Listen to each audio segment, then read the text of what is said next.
Hi friends. Well, life handed me a lemon. I not only made lemonade, I wrote down the recipe and sold the recipe to all of you. That's what my life story is really. I started, in a very modest way by taking cooking classes at home. You have to really look for opportunities. Opportunities don't really knock at your door the way people say. You have to find opportunities in adversity. So I looked around in those days, after I got married, my children, there are many girls here, so I think it's going to happen. You get involved with marriage, children, and then a certain phase of life comes when you feel that you must do something in life. So you have to look around. And that's what I did. And I saw a lot of people taking cookery classes. I was always fond of cooking, very passionate with food. So I thought, why not do cooking classes? So I started with cooking classes at home. Now I do have professional academies all over the city and in various towns of the country. But that time I started at home. When I started, I felt I should do something different. And that's how my cooking classes were more popular than the others. What I'm trying to say is you should be innovative. Success is when you do the same thing, what the others are doing, but do it a little differently. Because if you do the same thing, then you're nowhere. So I kept thinking how to make them more innovative. And I started with one-day classes. People used to have long-term classes. They used to feel the instructors or the housewives who were conducting the classes used to feel it'll be nice if we give them, if we charge a certain amount for n number of days, they'll feel very happy. So much we are learning. I took it differently. I took it, I made my classes a fun class. It was learning, one day only learning. But in that learning, I put a lot of fun, entertainment in the sense I would share my own stories with them. Then I would help them cook with me. So my classes they used to look forward to my classes. So that's how my classes started. And I had people coming from all walks of life, from doctors to lawyers, of course young girls, brides to be, and even the press. And I was fortunate enough, to have a good coverage in the newspapers because the journalists were coming to me. So after my classes started doing well, and then my students said, why don't you write a cookbook? I said, fine, chalo, I'll jot down all the recipes that I'm teaching you. Yeah, also in the classes, I also innovated ice creams. Those days, Nirula Parlor ice creams were available, and it had just about a few flavors. Again, in those ice cream classes, I created flavors with fruits. Then I made a yogurt ice cream which was low calorie. So innovation, what I'm trying to tell you is innovation is very important. So after my classes, I started writing my book, and the book was written, and I thought it wasn't so difficult to get a publisher and get it published. So I went to a publisher, and of course I was really disheartened because the publisher said, no, cookbooks are dime a dozen and nobody buys cookbooks. Everyone imports cookbooks, and all the imported cookbooks are sold because they have those beautiful glossy pictures. And I was a little disheartened at that time. Okay, I've done so much mehnat, I've written down all the recipes and the books, now nobody is ready to publish it. But then I took it up as a challenge. Okay, I must do it myself, without knowing the ABC of publishing, and without any help, whether it was financial help, whether it was the help as support from my people. So I said, let me publish it. So I read about publishing. So I came to know, first of all, you have to find a printer. Now today printers come to me saying, they beg for work, give us your books, we'll print them. In those days, give us money first and then we'll print your books. So where is the money going to come from? So some fixed deposits I had to break and get my book done. And it was a lot of hard work because the printers weren't really too happy doing an unknown author for you. because paise milenge, nahi milenge, you know, there were a lot of hassles in that. But I took it up as a challenge. So, you know, when you start something, you will face these problems. But then I could have said, forget it, let the book keep lying. No, but I said, no, publish, I will publish it. And that's how our publishing house was born. So with that one book which I did myself, today the whole family is into the publishing house. That one book made this publishing house, and we named it as Snab Publishers. Snab was Subhash, my husband, Neeta, myself, my son Anurag, and Bhavna is my daughter. So it was Snab. That's how we made the publishing house. So after this book publishing, which I did, then after the book publishing, then I published the book. Now how to make it reach you all, you know, the readers, that was another challenge. I couldn't get a distributor at all. So I went from market to market with that book in my hand, doing nothing. Anywhere I would go, again they would say, nahi, cookbooks don't sell, cookbooks don't sell. So finally I did manage to get a distributor who was ready to give, you know, take the bulk stock. So I gave the book to him, and it was just, it sold okay. I wouldn't say it was a great hit or anything, it just sold okay. Then I thought to myself, my recipes are nice, I've written it well, I've photographed it well, why wasn't it a hit? Again the thought innovation came in. I said, I haven't done anything different.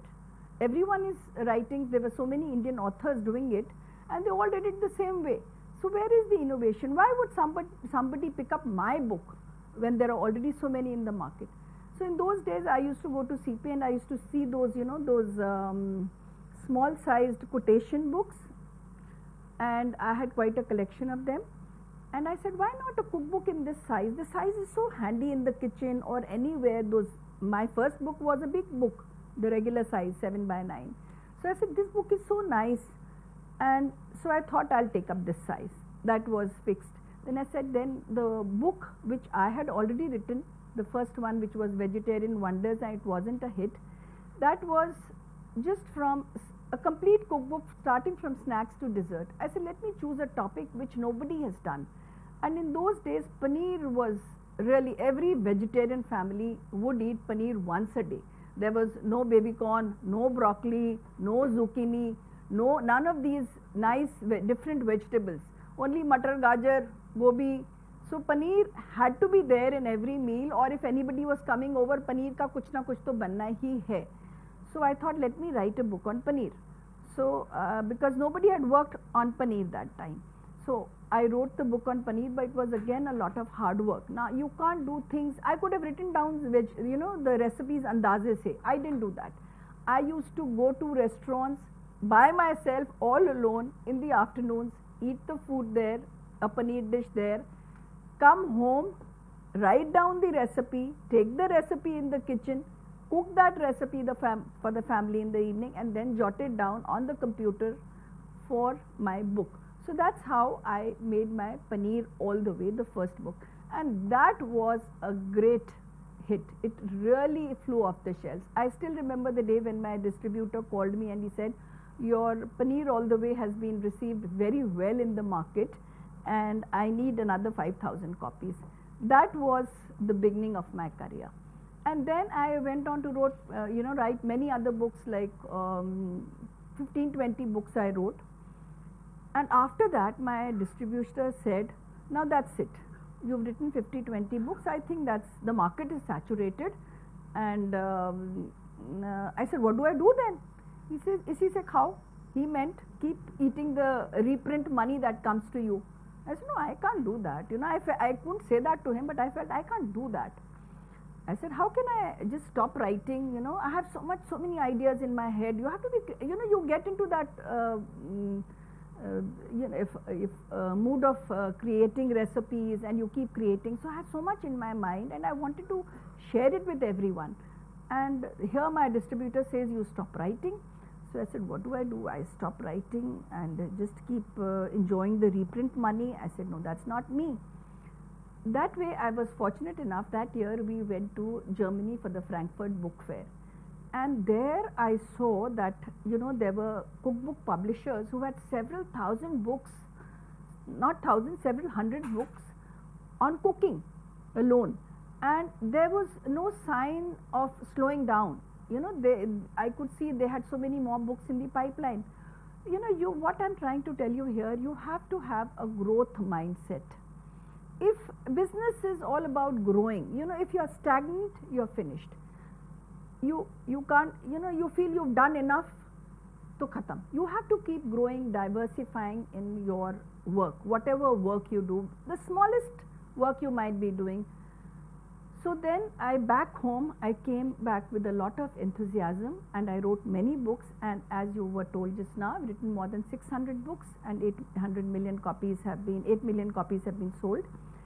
And so what I'm trying to say is, keep working hard and always study your competition, give it look at it in a healthy way, and always keep track of the competition, because many people are doing the same thing, and you need to understand how you can innovate, how you can take it forward to make it look different. The same thing. So after the books, then today we even have books worth 25. Those small books which I wrote were priced at 99, but I soon realized that when I saw the market, I soon realized that there were many for whom 99 rupees was also a lot of money. They couldn't, like my maid who comes to clean my house, my cooks, 99 was a lot of money for them. So now today we've come out with a 25 rupee book, 25 in Hindi, which carries quite a few recipes. And the USP of my recipes is, the recipes even have salt. I don't write salt to taste. I don't know if you've seen my books. It always says half teaspoon salt, 3/4 teaspoon, and today, like, I have a lot of team working with me. So I have my academies where my girls, my instructors, we work together to create recipes. And they say, ma'am, why do you have to measure the salt and add? You can just add the seasoning that way. I said, no. So what I'm trying to say is sincerity and honesty and your full dedication is important in whatever you do. So that is the USP of my books, that the recipes, people swear by my recipes. I'm not praising myself, but people swear by my recipes, and they tell, okay, if you follow her recipes to the T, you won't go wrong. So their honesty comes in. I could have just written Andaze, say, copied from the net, done here and there because my name has been established. No. But till the end, you have to put in hours. People say, you work smart. When my son joined me in business, he said, Mom, why do you have to work for so many hours? I would sit down, keep trying. Sometimes at 12 o'clock, my daughter-in-law would say, Mom, you're in the kitchen at 12 o'clock at night. So I would work that way. And they would say, why do you have to put in so many hours? But today he realizes, only smart working doesn't help. You have to give time to your work. So that's how I work. I give time. Smart working is one thing, but time is there. But again, time management is also very important for a woman. I see a lot of girls here. You would be married, and then your priorities have to be very, set right.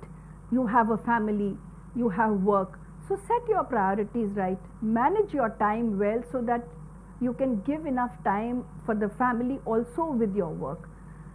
Because end of the day, if you are only working and your family, you don't look after the family also doesn't support you. Today the family is all there. I have my son, my husband, everyone in the publishing house now, because I've always done for them, so I've always got it back. So if you do get it back also. So after these books and all, now we are into opening up restaurants. Again, as I said, in my restaurants also, we have the classics, dal makhani and butter chicken, but then there are some signature dishes of mine. The restaurants are by the name Kelong in Ludhiana and in Chandigarh. We are opening soon in Jaipur also, and we plan to do it in other parts of the country also. And in the restaurant also, I put some fusion dishes which are my signature dishes. Jaise ki abhi I went to Jaipur to do a demo, so I did. Men, I don't know how many men would be interested in that, but then I did a very nice brown rice arancini, which arancini is a fusion. Arancini is a Italian snack जो मैंने Indianize किया और उसका fusion बनाया. So ऐसे fusion dishes I'm doing for the restaurants, and then we are planning to we are franchising our academies.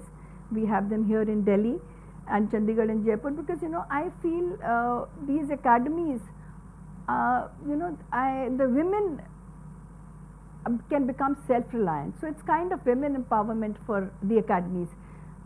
They can look after the family as well as do these cooking classes in a very professional way. When they do it themselves, they don't do it so well. So when we help them set their academies, they go more professional. And so we now, this year, we are into franchising our cooking academies to make the women more self-reliant, independent, and also into food products, because diversity is also important. Cookbooks, yes, they do very well, because I have my dedicated fans who swear by my recipes. But आजकल IT का ज़माना है, सब Google करके recipes ढूंढ लेते हैं. कुछ काम करती हैं, कुछ नहीं काम करती हैं. मैं भी करती हूँ उसमें से, but some work, some don't work. And when they don't work, it's such a disappointment. So I always remember that when I'm doing my work, so that the recipes should be, should be worded in such a way that there's no margin for error when you're reading the recipe, when you're doing the recipe. So now after that, cookbooks and all, and the academies and the restaurants, we are into food products. We've taken out our masalas.